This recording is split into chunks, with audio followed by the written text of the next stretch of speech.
Hey friends, as we close out our fiscal year here at Cookson Hills, I just want to say thank you. This year, through your support, you've helped us give 35 kids a home, a place to belong, to heal, and to grow. You also provided over 1,800 hours of life-changing counseling and equine therapy through our school's therapeutic programs. And now we are ending this fiscal year exactly where we needed to be financially. And this final quarter has been one of our best. Thank you for responding to our need and making sure these kids receive the home, school, and therapy they deserve. Our God is so good. As we look ahead, we're praying every day at 9:38. This is inspired by Jesus' words in Matthew 9:38, where he says, "Ask the Lord of the harvest, therefore, to send out workers into his harvest field."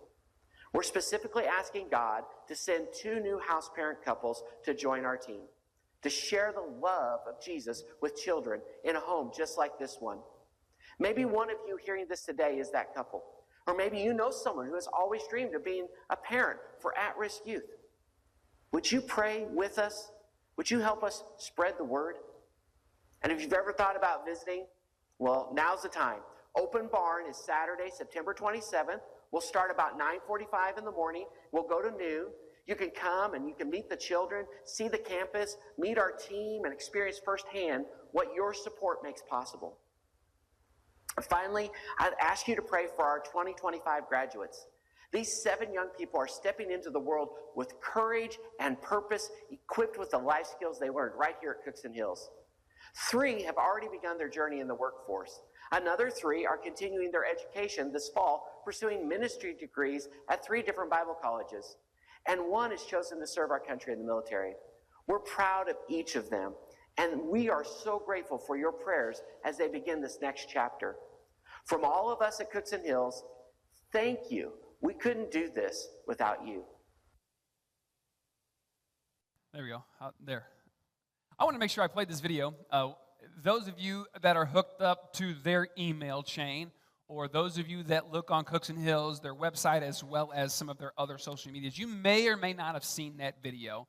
But this was a video that was sent through to us to share with us what's going on. And I wanted to make sure, we wanted to make sure that we put this in front of your face because, one, we want you to know that when you give to the church, there are things that it does and things that are happening constantly just from your regular giving donations. Excuse me. Cookson Hills is one of our monthly supports that we support on the mission field. It is a youth home for at-risk youth, for children who don't have a safe space. This has been going on for decades. I played basketball when I was in college at Cookson Hills, and then I turned around and coached a college team at Cookson Hills during one of their basketball tournaments, and that was decades ago, and they're still kicking.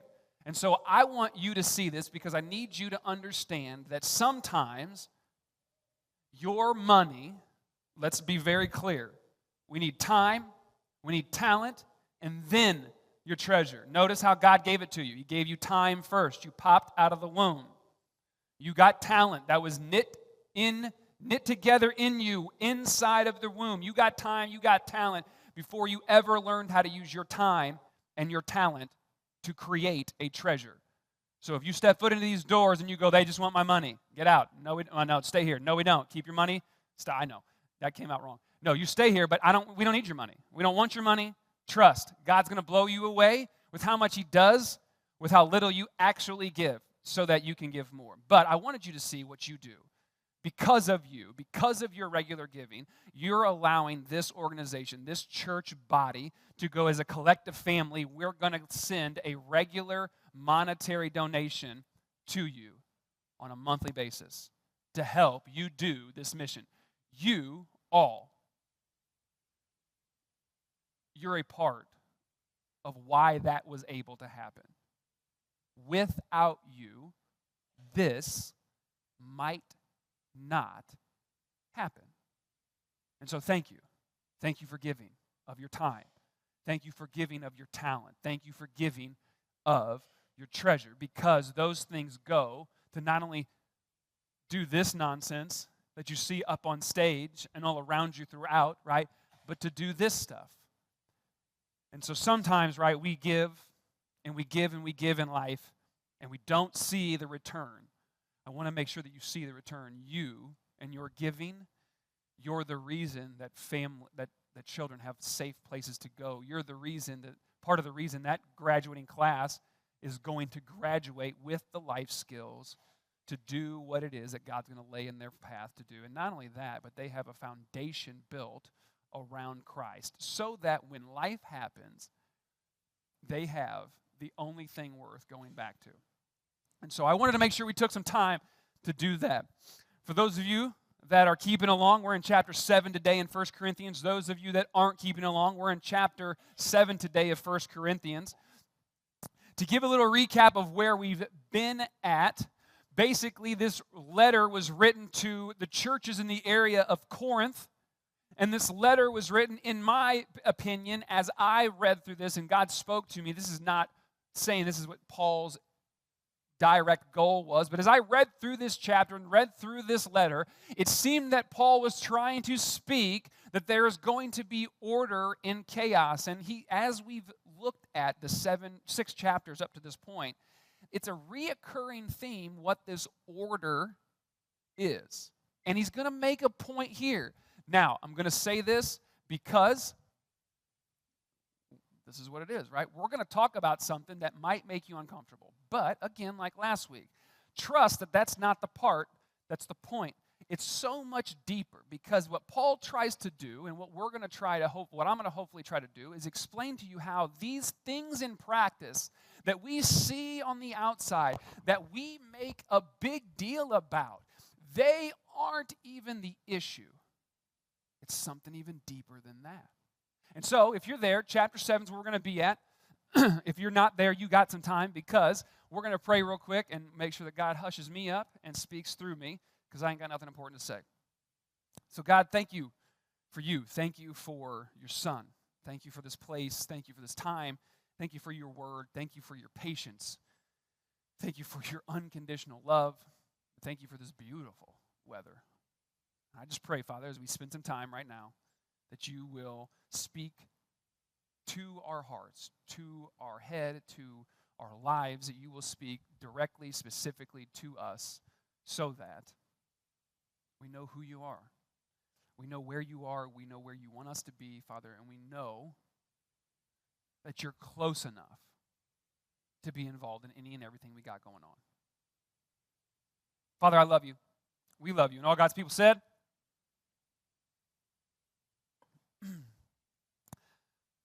I tried to come up with jokes. Well, I don't like make them up, but I was trying to find jokes, right? Because we're going to jump into something still a little serious. And I thought, well, ease the tension, lighten the load. I got nothing. So we're just going to dive in like it's like it's a deep or a high dive at the Newton pool. So chapter 7. Chapter 7 is where we're going to be at. Bringing up to chapter 7. We have in chapter 1, we have where Paul basically starts this letter and he says, hey, guys, look at me. I love you. I love you. God is working in you. He's doing stuff through you. Make no mistake about it, and I'm thankful for it every day. But let's address something. There's divisions among you about who's better. I follow this person. I follow that person. I need you guys to understand it's not this person and their followers and this person and their followers and this person and their followers and that person. No, we're all on the same team, so act like it. And he goes on to say that we act like it by putting other people first in our life, in our thought process, in our actions. We put other people first. He practically said we don't judge, right? The idea was I'm more spiritual because I'm friends with JR and you're not. No, it's not the case. And so when you say things that you're more spiritual than, you're starting to put yourself above somebody else, and that's not how you act like a teammate. Goes on to finish by saying some of the things that I think that hurts us is that we try to constantly judge others, but understand this: spiritual people, which you are, you don't judge the earthly things. That's God's job. You examine. Judge. That's the word. You examine. You look to see, is this right? Is this wrong? What is this? Is this for me or not for me? You look, you judge, you examine to see if this is actually going to help the team or you're going to hurt the team by doing, saying, being, whatever. The idea that Paul is trying to preach to this church, this group of individuals, understand this, right? What is Paul actually speaking to? He's speaking to the Christian church at Windsor, along with the Methodist church in Windsor, along with the Baptist church in Windsor, along with Smizer Church in Gaze, along with Gaze Christian Church, along with the house church that meets in Gaze, along with Ash Grove Christian Church. He is writing this letter to the Corinthian church, big C, multiple parts, index finger, middle finger, toe, elbow, armpit, rear end, all of it, right? He's writing to every part of the body, but he's addressing it to the church. Why? Because we're on the same team. And so he's teaching that. We're on the same team. We're on the same team. We're on the same team. Put other people above yourself. And then he goes, let me just call out something real quick that makes me want to spit. We're not thinking of each other when we got a son parading around with his stepmother and everybody's okay with this. Guys, that's not being a part of the team. He's going to jump in specifically because sex was an issue in this time, in this culture. Sort of sounds like it is today, right? The idea was this was just an act. You just participated, had fun. There were religions that sang, or I'm trying to think of the word, but they made sex into this ceremonial participation in religion to where it was void of the meanings that God had originally intended it for. And not only that, but in the Corinth church, the church was making a mockery of all sorts of things, just in that one simple act. It's crazy, right? As I'm watching my children grow up and we're watching them step into more adulthood and watching them and their light bulb click on and off and flicker on and off with the idea that, you know what, I say this stuff and I know this stuff, but when you take a rock and you throw it into water and it ripples out, my actions don't just affect right here, right now. My actions ripple apart. Parenting, good God gravy. Is that not the hardest thing in the world to do, right? But parenting, walking through and understanding you as a parent, you teach your kids the wrong thing by what you do. And then you yell at them and spank them. Some of you don't because you're better parents. Some of you ground them. You punish them because they're just literally mimicking what you did.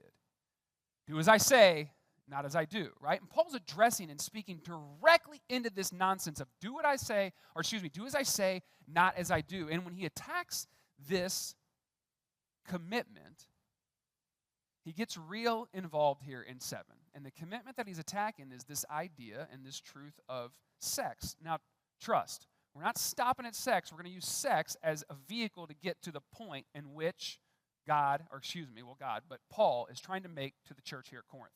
Chapter 7, verse 1. It says, now, concerning the matters about which you wrote, it is good for a man not to have sexual relations with a woman. Verse 2. But because of the temptation to sexual immorality, each man should have his own wife, and each woman should have her own husband. Verse 3. The husband should give to his wife her conjugal rights, and likewise the wife to her husband. Verse 4. For the wife does not have authority over her own body, but the husband does. Now shut up and listen. Likewise, the husband does not have authority over his own body, but the wife does. We get this real twisted, right? We say that, well, the husband's got... What did that say? That's the exact same thing, bro. That's the exact same thing. So that means I'm in charge of my wife's body, and then my wife's in charge of my body, right? Well, then that kind of butts heads too, right? If somebody's saying yes and somebody's saying no, we still got to deal with this idea. But in the church, sometimes we screw things up, and we make this about something that's not supposed to be. No, listen, it's about something different because it's not about one person over the other. It's about these two together. Verse 5. Do not deprive one another except perhaps by agreement for a limited time, that you may devote yourselves to prayer, but then come together again. Why? So that Satan may not tempt you because of the lack of your self-control. Too many marriages fail because women and men do not do this right. I'm so sick and tired of being a part of a church, and I'm not saying that church little c, I'm saying church big C. I'm a part of a body that acts like this is not a problem in our culture. Literally, elementary kids are having issues with this. Stop acting like we can't talk about it in adult service. We have kids in here. If we spent time talking about this with kids in the service, they may have a better idea of what this is supposed to be. Well, we didn't talk about it in my day and age. That's why we're living in the crap that we're living in. I'm so sick and tired of some of this, because the reality is this: there is chaos, constantly in this constantly in this letter. Paul goes, listen, there's chaos, but there's order in the chaos. Why? Because Jesus Christ is here. And so there's chaos. It's uncomfortable. It makes me nervous. I don't know that I want to have the conversation. Maybe because you don't know what to talk about. Maybe because you weren't prepared. How many times in parenting have you looked at your children and gone, I got to prepare them better than my parents prepared me? Or you go, I got to prepare them like my parents prepared me. Preparation is everything. We go sneak up on our kids. Teach my kids all the time, be aware. Be aware. Why? Because you got to be aware. Why? Because we live in a terrible world. Terrible world. You're gone. Done. That's it. I mean, that's all it takes. It's literally a snap of the finger and someone has kidnapped you and you're gone. Be aware. So they're in Mattoon. We're in Mattoon. We're separate. It's all three kids, me and my wife. And I'm like, let's go find them. So what do? We get on Life 360 and we find them. So we get to the parking lot. Life 360 is great. It's taken us from one end of the parking lot to the other. We have no idea where our kids are. We pay for this stupid thing to find them on a dime, and it's not helping me at all. So we just sit in the parking lot, and we find them, and we see them walking. So we're like, all right, cool. So I pull out, and I'm driving, and I'm just driving, and they're just running their mouths, chatting. Lila's just cackling, throwing her arms everywhere. Everybody hears her. Emily's herding cats. Who knows what's going on? And then Ryan's just walking, and all of a sudden, Ryan just goes and looks, because the truck is just driving down, and we're close. And she looks straight into the truck and sees us. We didn't make no noise. We were just driving. But the awareness to know something in my periphery was coming up a little quicker than normal made her eyes exactly where they needed to be. And then she was prepared. She waved. She stopped at the group. We talked. No one got mad. It was great. All of that to point out how much awareness helps you prepare for what's coming. If the church is aware of what we live in, the church can prepare for what is coming. It's transcendent. It's generational. That's why this book, in all the shapes, forms, colors, and languages that it is in, is why it's still applicable and relevant to this day. We have to be aware. And sometimes being aware understands that we talk about uncomfortable things to actually see what the point of that uncomfortable thing is. And so Paul is speaking to married people. You are married. You don't have control over yourself. You don't have, it's not just you, it's other people. And you're not supposed to deprive yourselves or the other person from the act that God gave the married couple to allow them to connect in a realm and in a way that you cannot connect scientifically. You cannot connect in any other way possible. So he says, don't spend too much time apart. Why? So that Satan may not tempt you. The idea sometimes is, well, I don't want. Sometimes it's not about what you want. Sometimes it's about protecting your brother. Sometimes it's about protecting yourself. I'm not speaking from women to men. I'm speaking from spouse to spouse. Let's not play this that this is a woman card. No, there are plenty of men that I know that I go, you are depriving your wife. You want to know why she's looking outside of your marriage? Because you're not giving her anything to look at inside. So let's not be silly. This isn't a girl problem and not a guy problem. This is a spouse issue. Because it's an issue of what? Self. Because it's not about you. It's about who? It's about God. Verse 6, now, as a concession, not a command, I say this. I wish that all, verse 7, were as I myself am.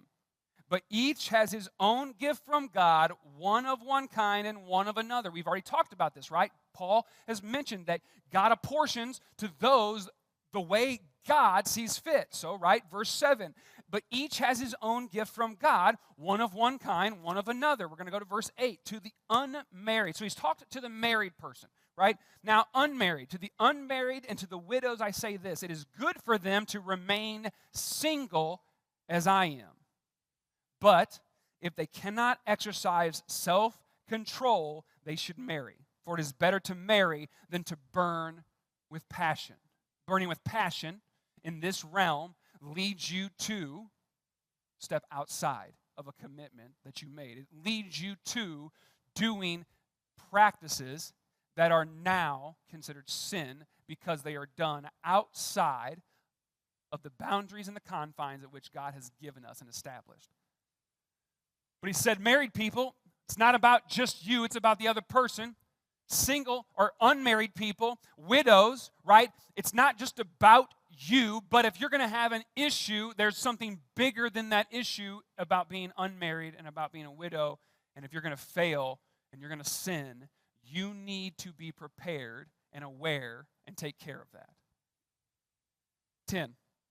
Verse 10, To the married, I give this charge, not I, but the Lord.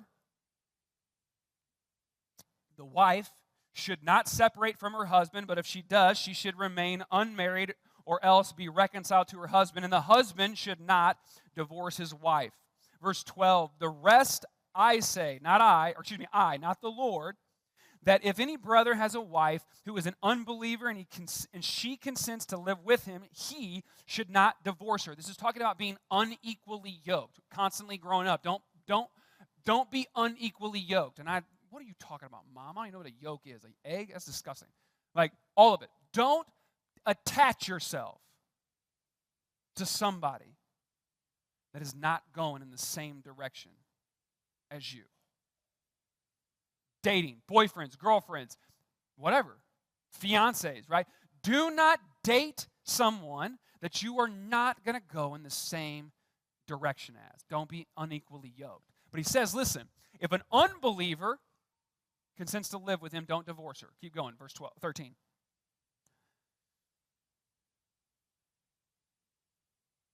If any woman has a husband who is an unbeliever and he consents to live with her, she should not divorce him. So if you live with an unbeliever spouse, you don't divorce him. Divorce them because they're unbelieving. Why? The unbelieving husband, verse 14, is made holy because of his wife, and the unbelieving wife is made holy because of her husband. Otherwise, your children would be unclean, but as it is, they are holy. Verse 15, but if the unbelieving partner separates, let it be so. In such cases, the brother or sister is not enslaved. So the unbeliever divorces and leaves. The believer is set free in this scenario. Why? Listen. God has called you to peace. Next verse. For how do you know, wife, whether you will save your husband? How do you know, husband, whether you will save your wife? It's not about you. It's about something else. To be a part of the team, to practice it in our daily lives, we have to do things that show others you're more important than me. He's using the marriage. He's using this idea of sex and the passion and the lust that comes from it. He's speaking specifically to these people that are dealing with this in their culture right now about having to be pulled because to worship other things would allow you to practice certain things that God says is not holy. You pick up in 17. Pick up in 17. And we'll just leave that one up there. Only let each person lead the life that the Lord has assigned to him and to which God has called him. This is my rule in all the churches. So we're talking about sex, right? We're talking about this idea in marriage and in unmarriage and the sex and the passion and lust and all that stuff. But this is what he says. Let each person lead the life the Lord has assigned to him and to which God has called him. This is my rule in all of the churches. He constantly points out in this letter, and he's not done. As we continue, you're going to see you have something that God has set aside, given for you. Your life, whether you like it or not, whether you're enjoying your season or not, God is constantly involved in giving you exactly what you need, exactly what you can handle, exactly what is supposed to be in your life to continue to make you more like Him. That's got nothing to do with what you want. It's got nothing to do with what you want. It doesn't got anything to do with what you want when it comes to how you like your sermons, how you like your worship. It's got nothing to do with what you want, when it comes to how you decide you want to live your life and how you want to make your decisions. It has everything to do with coming underneath the authority of Christ. It's no longer about you. Last week, right? You were bought with a price. Therefore, honor God with your body. You do not own the rights to your life anymore to say, this is what I want, this is what I need, this is what I feel. With Christ, right? To live is Christ, to die is gain. Let each person lead the life the Lord has assigned to him and to which God has called them. Sometimes in that life, you're asked to do things you don't want to do. You're forced to do things you'd rather not. In my life, I'm trying to learn that it's no other reason that I'm living through what I'm living through than this is what God has deemed worthy. This is what God has allowed into my life to help make me more like Him. That's hard because I don't understand some of this stuff, of how it works out in my life, of how is this supposed to make me more like you, God. But I do know that I'm challenging myself, and I think the same thing is what what Paul's was challenging these guys. It's the same thing that I think you're going to be challenged with. Is whatever's in your life, whatever you're doing, whoever is there, whatever's happening, how is it that you're to use this moment to make you look more like Jesus in your marriage, in your job, in your family, as a parent, in your interaction as a child to your parents, in your interaction with your peers at school, your peers at work? Doesn't matter. How are you acting in life? Are you acting for you, or are you acting for the team? 18 says, if anyone was circumcised already, they don't need to seek to remove the marks of circumcision. And if anybody wasn't circumcised, they don't need to seek circumcision. Verse 19, put that up there. Because neither circumcision counts for anything, nor uncircumcision, but keeping the commandments of God. It's not even about sex. It's about keeping the commandments of God. But he was talking about sex, and he was talking about marriage, and he was talking about the unmarried, and he was talking about the widow, and he was talking about the single person, and he was just constantly wrapping it up in sex. You're right. Think about this. It's the most intimate and exposed act you've ever been a part of. Everything is laid bare. Chemically, scientifically, you connect with that person in a way that you cannot connect with that person in any other way. It is the only time, this is science, it is the only time in which both partners click, I don't know what word you want to use, but it's the only time they're on the same level emotionally. It is the only time that you and your partner are on the same level emotionally, and neither one of you can get there without that. It's almost as if God designed it specifically to teach us something. So it's not even about this act because it's about keeping the commandments of God. And those commandments spill into every single facet and aspect of life. Sex at this time, much like at now time, is such a thing that we push to the side that we don't talk about it. And so sometimes it is something that does not have God's commands being kept inside them because we sort of push it out to the side because we don't talk about it. It makes us uncomfortable. It's a little weird. It produces things in our life that some of us are okay with, some of us are not okay with. I want us to be okay with, as a church, to understand no matter what the act is, no matter what the situation is, we are to act like a team through everything that we do. And one of the best ways to do that is to constantly make sure that we understand it's neither circumcision that counts nor uncircumcision that counts. It does not matter what other people do. It matters if we keep the commandments of God.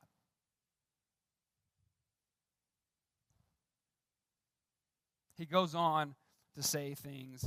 Specifically, he speaks in 25 through 31 and basically says, don't get married. I want to point this out because there's a reason he says some of the things that he says. And Paul's very good about going, this is me, this is I, not the Lord.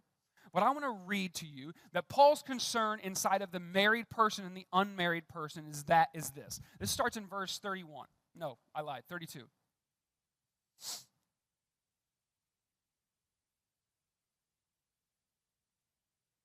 I want you to be free from anxieties.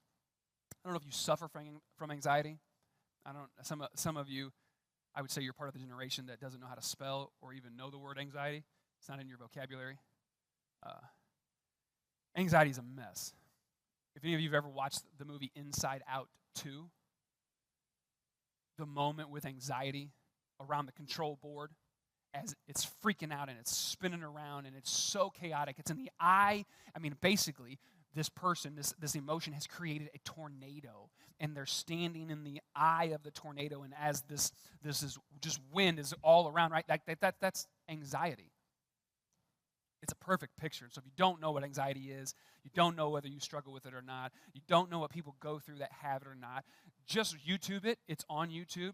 Inside Out 2, anxiety scene. Boom, you'll be able to find it. You'll know if you got the right one or not because it's pretty heavy.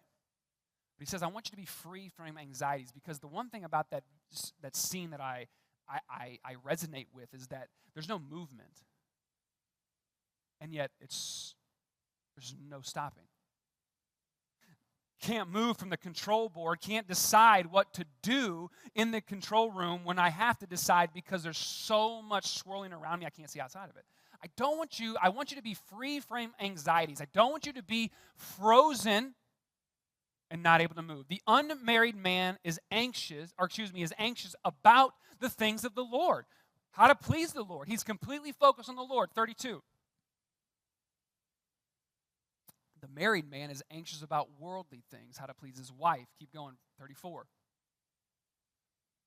His interests are divided. The unmarried and the betrothed woman is anxious about the things of the Lord, how to be holy in body and how to be holy in spirit, and in spirit. But the married woman is anxious about worldly things, how to please her husband. Verse 35.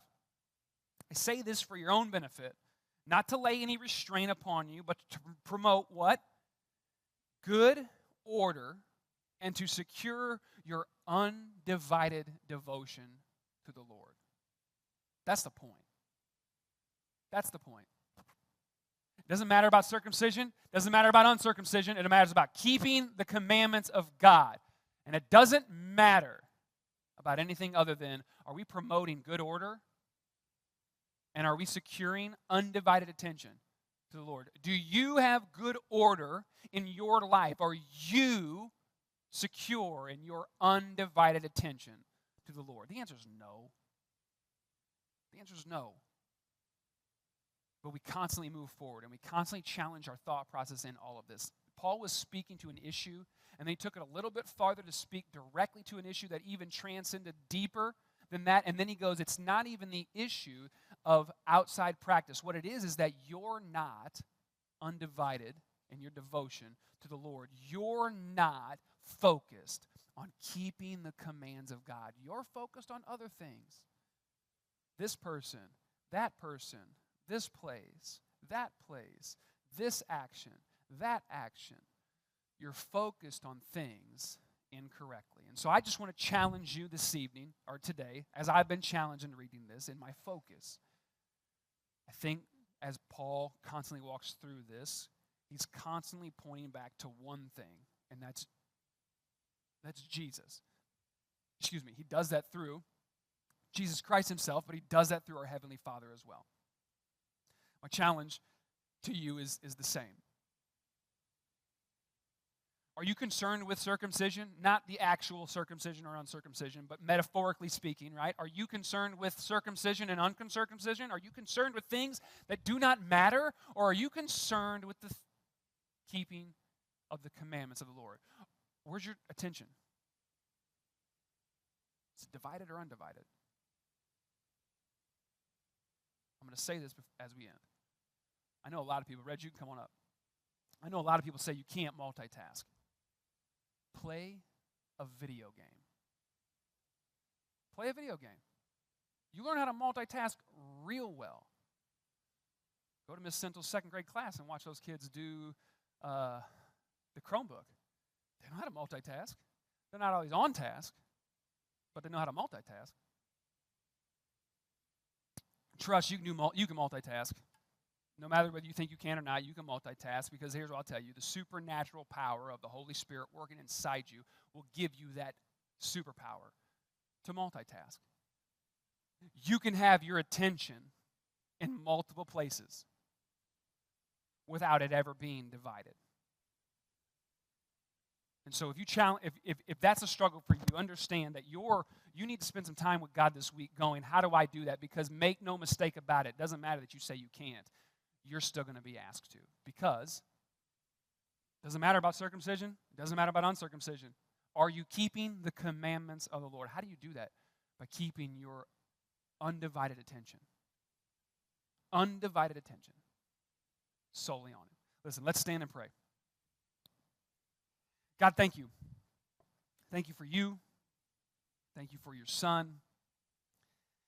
Thank you for people like Paul that lived their life and did their thing and listened to you so that we could learn, we can challenge ourselves, we can grow in these moments.